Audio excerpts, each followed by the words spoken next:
Hello, नमस्ते, आदाब, सत श्री अकाल, केम छो इंडिया। स्वागत है आप सभी का मेरे यूट्यूब चैनल कॉमर्स की शिक्षा पर। और आज की इस वीडियो से हम स्टार्ट कर रहे हैं 1000 प्रीवियस ईयर क्वेश्चन सीरीज़, जिसमें हम डेली कुछ क्वेश्चंस डिस्कस करेंगे प्रीवियस ईयर के। इससे पहले मैं 300 क्वेश्चंस ऑलरेडी अपलोड कर चुकी हूँ, उनका लिंक मैंने डिस्क्रिप्शन में दिया है, उन्हें भी आप चेक कर सकते हैं। स्टार्ट करते हैं आज की वीडियो। फर्स्ट क्वेश्चन है आपका, which is not the P of marketing. इसमें से कौन सा मार्केटिंग का पी नहीं है। देखो, मार्केटिंग ये 4 पी होते हैं, product, promotion, price and place. Policies का पार्ट नहीं है, राइट। तो ऑप्शन डी यहाँ करेक्ट हो जाएगा। नेक्स्ट है आपका, internet marketing does not deal. Internet marketing किस में डील नहीं करता। ऑप्शन है आपके advertising, interactive marketing, email marketing और डिस्प्ले एडवर्टाइजिंग, राइट। तो इंटरएक्टिव मार्केटिंग, ईमेल मार्केटिंग और डिस्प्ले एडवर्टाइजिंग ये सारे ही आपके इंटरनेट मार्केटिंग से ही रिलेटेड है, राइट। इंटरनेट मार्केटिंग, इन सब में आप ई पोर्टल का ही यूज़ कर रहे हो अपने प्रोडक्ट की मार्केटिंग के लिए, बट एडवर्टाइजिंग ई मार्केटिंग नहीं है। एडवर्टाइजिंग एक पार्ट है मार्केटिंग का, ठीक है। देखो, मार्केटिंग में आप क्या करते हो, आप रिसर्च करते हो और अपने ब्रांड की वैल्यू को बनाते हो। एडवर्टाइजमेंट के थ्रू आप अपने ब्रांड को लोगों तक पहुंचाते हो, आप अपने ब्रांड की इन्फॉर्मेशन लोगों तक पहुंचाते हो एडवर्टाइजमेंट के थ्रू। तो मार्केटिंग वाइडर टर्म है और एडवर्टाइजिंग एक स्मॉलर टर्म है, राइट। तो ऑप्शन ए यहाँ करेक्ट हो जाएगा। नेक्स्ट है आपका PERT and CPM. PERT and CPM क्या है, देखो ये एक टेक्निक्स है, इनकी फुल फॉर्म देख लो पहले। पर्ट होता है program evaluation and review technique and CPM होता है क्रिटिकल पाथ मेथड। दोनों ही टेक्निक्स यूज़ की जाती हैं किसी भी प्रोजेक्ट को कितना टाइम लगेगा उसमें या कितनी कॉस्ट लगेगी ये आइडेंटिफाई करती हैं ये, ठीक है। तो ये दोनों प्रोजेक्ट को इवेल्युएट करती हैं, इसलिए इन्हें प्रोजेक्ट इवेल्यूएशन टेक्निक्स कहा जाता है। तो ऑप्शन सी यहाँ करेक्ट हो जाएगा, राइट। नेक्स्ट है आपका question, linear programming identifies. Linear programming क्या आइडेंटिफाई करता है। देखो, लीनियर प्रोग्रामिंग के थ्रू आप कॉम्प्लेक्स रिलेशनशिप को एक्सप्लेन कर पाते हो इन सिंपल टर्म्स, राइट। तो ये क्या एक्सप्लेन करता है, the optimum quantities of the variable, ठीक है, कितनी क्वांटिटी है वेरिएबल की, मैक्सिमम प्रॉफिट और मिनिमम कॉस्ट कितनी एक्सपेक्ट की जा रही है। तो ये इन दोनों ही टर्म्स को आइडेंटिफाई करता है। तो ऑप्शन सी यहाँ करेक्ट होगा, both A and B. Next question है आपका, elements of TQM includes total quality management. TQM means total quality management में क्या इंक्लूड किया जाता है, ठीक है, क्या उसके एलिमेंट्स हैं। देखो, कोई भी ऑर्गेनाइजेशन अगर TQM के साथ वर्क कर रही है, इट मीन्स वो अपने प्रोडक्ट की क्वालिटी पे सबसे ज़्यादा ध्यान देते हैं। वो चाहते हैं कि वो अपने कस्टमर्स को क्वालिटी का प्रोडक्ट ही अवेलेबल करवाएं, राइट। तो इसमें वो क्या क्या चीज़ें, जब वो क्वालिटी को मैनेज करते हैं तो वो किन चीज़ों को ध्यान रख रहे होते हैं कि कॉन्टीन्यूस इम्प्रूवमेंट हो, ठीक है। प्लस किसी भी जगह से जो भी वो रॉ मटेरियल उठा रहे हैं वो क्वालिटी रॉ मटेरियल ही उठाएं। तो सप्लाई क्वालिटी, जिससे भी वो सप्लाई करवा रहे हैं प्रोडक्ट, राइट। सप्लायर पार्टनरशिप, वो उन्हीं लोगों से जुड़े हुए होते हैं जो आपको क्वालिटी प्रोडक्ट अवेलेबल कराते हैं, उन्हीं के साथ उनकी पार्टनरशिप होती है, राइट। तो ये तीनों ही आपके एलिमेंट्स हैं टोटल क्वालिटी मैनेजमेंट के। तो डी ऑप्शन यहाँ करेक्ट हो जाएगा, all of the above. Next है आपका, strategic management is the set of decisions and actions in formulation and implementation of strategies design to achieve the objectives of. आपसे पूछा गया कि स्ट्रेटेजिक मैनेजमेंट, इन शॉर्ट अगर देखें तो स्ट्रेटेजिक मैनेजमेंट किसके ऑब्जेक्टिव्स अचीव करने के लिए किया जाता है, ठीक है। तो आप अगर पहली लाइन देखो तो मैनेजमेंट किस लिए आप करते हो, किसके ऑब्जेक्टिव्स आप अचीव करने के लिए मैनेजमेंट करते हो, ठीक है। तो आप ऑर्गेनाइजेशन, प्लानिंग, कस्टमर या मैनेजमेंट, तो कोई भी मैनेजमेंट आप ऑर्गेनाइजेशन के गोल्स को ही अचीव करने के लिए करते हो, राइट। तो एन ऑर्गेनाइजेशन यहाँ पर करेक्ट हो जाएगा। नेक्स्ट है आपका, what is intellectual quality. Intellectual quality क्या है, तो देखो इंटेलेक्चुअल का हिंदी मीनिंग अगर मैं इसका देखूं तो होगा बौद्धिक गुणवत्ता, यानी आपकी बुद्धि की गुणवत्ता को बताना है, ठीक है। तो इनमें से कौन सा आपकी बुद्धि की गुणवत्ता को बताता है, इंटेलेक्चुअल क्वालिटी। तो ऑप्शन सी देखिए, हाई डिग्री ऑफ इंटेलिजेंस, ठीक है। इंटेलेक्चुअल क्वालिटी का मतलब है जिसके पास हाई डिग्री ऑफ इंटेलिजेंस है, ठीक है। तो यहाँ पर सी ऑप्शन करेक्ट हो जाएगा। नेक्स्ट है आपका question 170, good ethics is good. आपको ये लाइन कंप्लीट करनी है। गुड एथिक्स क्या है, good customers and suppliers, good values, good business और गुड ह्यूमन, ठीक है। देखो, एथिक्स क्या है, जो आपको बताते हैं कि क्या सही है और क्या गलत है, ठीक है, क्या मॉरली करेक्ट है और क्या इनकरेक्ट है, ये आपको बताते हैं। तो जनरली आप इसे वैल्यूज से रिलेट करते हैं, बट ये जो लाइन कंप्लीट होती है वो होती है बिजनेस से। Good ethics is good business, यानी अगर आप गुड एथिक्स फॉलो करोगे अपने बिजनेस में तभी वो बिजनेस भी अच्छा रहेगा, ठीक है। तो इसका ऑप्शन सी यहाँ करेक्ट होगा। नेक्स्ट है आपका question number 171, right shares enjoy preferential rights with regard to, यानी राइट शेयर्स को कौन से प्रेफरेंशियल राइट्स मिलते हैं। ठीक है, किससे रिलेटेड होते हैं वो? Repayment of capital, payment of retained earning, payment of dividend and none of the above. देखो जो राइट शेयर्स होते हैं, पहले तो उनका मीनिंग समझ लेते हैं। राइट शेयर्स क्या होते हैं? जब भी एक कंपनी न्यू शेयर्स मार्केट में इशू करना चाहती है, ठीक है, तो सबसे पहले वो राइट देती है अपने एग्जिस्टिंग शेयर होल्डर्स को, उनको वो अधिकार देती है कि अगर आप परचेज करना चाहते हैं तो सबसे पहले हम आपको ऑफर करेंगे, उसके बाद हम इन्हें मार्केट में लेके जाएंगे। ठीक है, यहाँ पर जो उन्हें प्रेफरेंस दी जाती है वो इसी सेंस में दी जाती है, सबसे पहले उन्हीं से पूछा जा रहा है, उन्हीं को सबसे पहला राइट दिया जा रहा है कि आपको परचेज करने हैं तो आप परचेज कर सकते हैं। ठीक है, बाकी सब नॉर्मल शेयर्स की तरह ही होता है, तो यहाँ पर उन्हें और कोई ऐसी प्रेफरेंस नहीं दी जाती है, सिर्फ राइट दिया जाता है। तो नन ऑफ द अबव इसका करेक्ट आंसर होगा। राइट, नेक्स्ट है question number 172, profit are maximized at a point. देखो ये क्वेश्चन लगातार तीसरी बार ये क्वेश्चन आया है।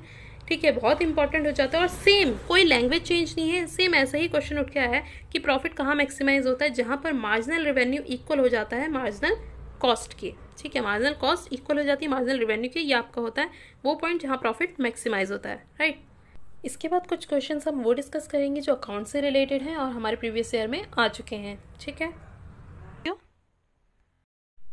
फर्स्ट क्वेश्चन है आपका, the term current assets does not include, यानी करंट असेट्स में इनमें से कौन सा करंट असेट्स का पार्ट नहीं है? तो देखिए कैश ये आपका करंट असेट्स होता है, स्टॉक इन ट्रेड भी आपका करंट असेट्स का ही पार्ट है। ठीक है, एडवांस पेमेंट, आप किसी चीज़ की एडवांस पेमेंट कर देते हो तो वो भी आपकी एज अ करंट असेट्स ही होती है, जब तक वो एक्सपेंडिचर नहीं हो जाता। ठीक है, तब तक वो आपके लिए एक करंट असेट्स होती है। ठीक है, तो ऑप्शन सी है यहाँ फर्नीचर, फर्नीचर आपकी फिक्स असेट्स होती है। ठीक है, तो ये आपका करेक्ट आंसर हो जाएगा ऑप्शन सी। नेक्स्ट क्वेश्चन है आपका, according to dash concept the proprietor is treated as a creditor to the extent of his capital, यानी किस कॉन्सेप्ट के तहत आप प्रोप्राइटर यानी जो ओनर है एक कंपनी का, ठीक है, उसे आप क्रेडिटर मानते हो जब तक उसकी कैपिटल है। ठीक है, उसकी कैपिटल जब तक कंपनी में है तब तक आप उसे क्रेडिटर मानते हो कंपनी का। ठीक है, तो ये किस कॉन्सेप्ट के तहत होता है? ऑप्शन ए है आपका कॉस्ट कॉन्सेप्ट, बी है एंटिटी कॉन्सेप्ट, सी है आपका money measurement concept and D है आपका ड्यूअल कॉन्सेप्ट। ठीक है, तो यहाँ पर जो एंटिटी कॉन्सेप्ट है, एंटिटी कॉन्सेप्ट क्या कहता है? बिजनेस एंटिटी कॉन्सेप्ट की बिजनेस अलग है और बिजनेस का ओनर अलग है। राइट, देखो ओनर से आप जो भी कैपिटल लेते हो, ठीक है, ओनर से आप लेते हो कैपिटल बिजनेस को चलाने के लिए, और एक क्रेडिटर जो आप बाहर से जिससे आप लेते हो पैसे, ठीक है, उससे आप क्या लेते हो? लोन। आपने ओनर से ली कैपिटल, क्रेडिटर से लिया लोन, दोनों ही किस साइड पे आप शो करते हो? दोनों आप शो करते हो लायबिलिटी साइड पे। लायबिलिटी यानी ये आपके क्रेडिटर हैं जब तक आप इनकी पेमेंट नहीं कर देते। उसी तरह ओनर भी आपका क्या है? ओनर भी आपका क्रेडिटर होता है जब तक आप उसकी कैपिटल की पेमेंट नहीं कर देते, और ये कहता है आपका एंटिटी कॉन्सेप्ट। तो ऑप्शन बी यहाँ करेक्ट हो जाएगा। नेक्स्ट है आपका question number 3, convertible debentures are those on which, convertible debentures कौन होते हैं? देखो डिबेंचर्स के पार्ट होते हैं कई, ठीक है, तो उसमें आपसे पूछा है कि कन्वर्टेबल डिबेंचर्स कौन से होते हैं। तो एक होते हैं कन्वर्टेबल, एक होते हैं नॉन कन्वर्टेबल। कन्वर्टेबल डिबेंचर्स होते हैं जो इक्विटी में ट्रांसफर हो जाते हैं, जो इक्विटी में ट्रांसफर हो जाते हैं, और नॉन कन्वर्टेबल कौन से होते हैं? जो नहीं होते, जो डिबेंचर ही रहते हैं, जो कभी भी इन फ्यूचर इक्विटी में ट्रांसफर नहीं हो सकते। ठीक है, ऑप्शंस देख लेते हैं इसके। Accumulated interest payable is converted into equity shares, ठीक है, यानी इंटरेस्ट को आप इक्विटी में कन्वर्ट कर रहे हैं, तो ये तो बिल्कुल भी नहीं होगा। Interest is payable and if not paid keeps on accounting, ये भी कन्वर्टेबल डिबेंचर्स का मतलब नहीं है। Equity shares may be exchange eight the option of the debenture holder, यानी आप डिबेंचर होल्डर के ऑप्शन पर आप अपने डिबेंचर्स को इक्विटी में एक्सचेंज कर सकते हैं। इक्विटी शेयर्स को आप एक्सचेंज कर सकते हैं at the option of debenture holder. तो ऑप्शन सी यहाँ करेक्ट हो जाएगा।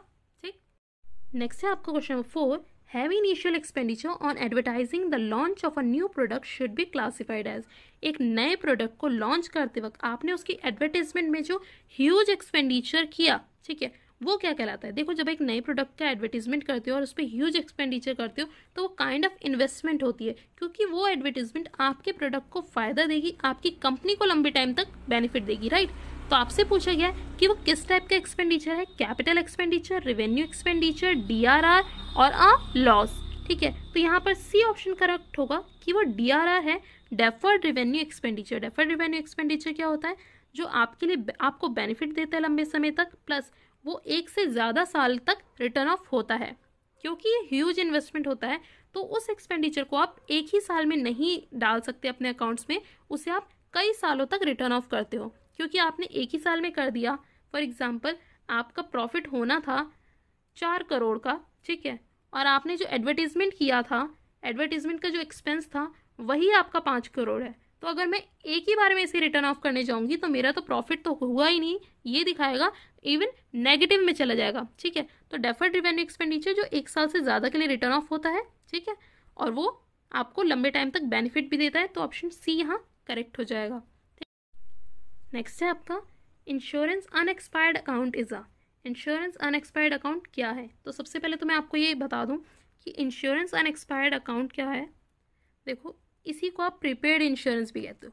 प्रीपेड मीन्स जो आपने इंश्योरेंस एडवांस में पे किया है, ठीक है, एडवांस में जो आप पे करते हो उसी को आप अनएक्सपायर्ड इंश्योरेंस भी कहते हो। तो क्वेश्चन आपसे इस नाम से भी पूछ सकता है और इस नाम से भी पूछ सकता है। तो आपसे पूछा गया कि प्रीपेड इंश्योरेंस रियल अकाउंट है, पर्सनल अकाउंट है, नॉमिनल अकाउंट है और नन ऑफ द अबव। तो ये आपका पर्सनल अकाउंट का पार्ट है। किसका पार्ट है? पर्सनल अकाउंट का। नेक्स्ट है आपका question number 6। If ₹15,000 is spent on the repair of a second hand machinery and ₹2,500 on freight in connection with its acquisition, यानी 15,000 रुपये आपने रिपेयर पे लगाए हैं एक मशीनरी के और 2,500 रुपये आपने लगाए हैं किराए भाड़े के उसे लाने के, ठीक है। तो आपको बताना है टोटल कैपिटल एक्सपेंडिचर कितना हुआ। देखो, कैपिटल एक्सपेंडिचर में क्या चीज़ें आ जाती हैं, जो आप मशीनरी या जो भी आपने लॉन्ग टर्म असेट्स परचेज की है उसके लाने के, इंस्टॉलेशन के, रिपेयर के या फ्रेट के जितने भी एक्सपेंडिचर होते हैं वो सारे आपके कैपिटल एक्सपेंडिचर का पार्ट होते हैं, राइट। तो कैपिटल एक्सपेंडिचर का पार्ट ये भी है, रिपेयर और फ्रेट चार्जेस भी आ जाएंगे, ठीक है। तो 15,000 एंड 2,500, 17,500 आपका करेक्ट आंसर हो जाएगा, राइट।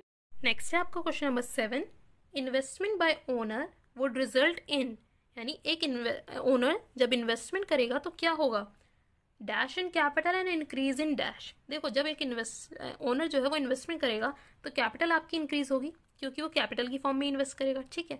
प्लस कंपनी के लिए क्या इंक्रीज हो जाएगा, कंपनी के लिए कैपिटल आपकी लायबिलिटी है तो कंपनी की लायबिलिटी इंक्रीज हो जाएगी, राइट। तो यहाँ पर ऑप्शन ए यहाँ करेक्ट होगा, increase in capital and increase in liability, right. तो ऑप्शन ए यहाँ करेक्ट हो जाएगा। नेक्स्ट है आपका question number 8। Minimum amount called on application for issue of share is dash of face value. जब एक कंपनी एप्लीकेशन मंगाती है, जब भी कंपनी इशू करती है शेयर्स और एप्लीकेशन मनी मंगाती है तो कितनी होनी चाहिए फेस वैल्यू की, तो फेस वैल्यू की होनी चाहिए 25%। 25% से कम नहीं हो सकती, राइट। तो एटलीस्ट 25% होनी चाहिए।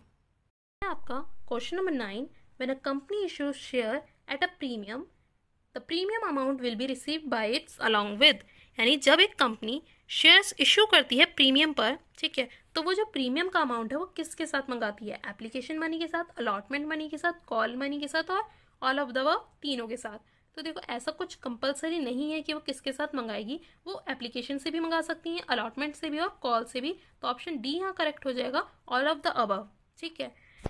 यहाँ पर एक चीज़ ध्यान रखना, जैसे क्वेश्चन में होता है कि कुछ भी अगर मेंशन नहीं किया होता कि ये प्रीमियम किसके साथ मंगाया, तब हम उसे मानकर चलते हैं कि वो अलॉटमेंट के साथ मंगाया है। अदरवाइज वो एप्लीकेशन के साथ भी मंगा सकती है, अलॉटमेंट के साथ भी और कॉल के साथ भी, राइट। तो ऑप्शन डी करेक्ट हो गया। नेक्स्ट है आपका question number 10। In which year the chartered accountant act was passed. किस ईयर में चार्टेड अकाउंटेंट एक्ट पास हुआ था? 1947, 1948, 1949 और 1950। तो ऑप्शन बी यहाँ करेक्ट होगा, 1949 में ये पास किया गया था। चार्टेड अकाउंटेंट एक्ट रेगुलेट करता है चार्टेड अकाउंटेंट के प्रोफेशन को, राइट। तो ये थे आज के 10 क्वेश्चन। अगर ये वीडियो आपको पसंद आया तो प्लीज़ इसे लाइक कीजिए, शेयर कीजिए और सब्सक्राइब कीजिए मेरे चैनल को ऐसी और वीडियोज़ के लिए। Thank you so much for watching the video.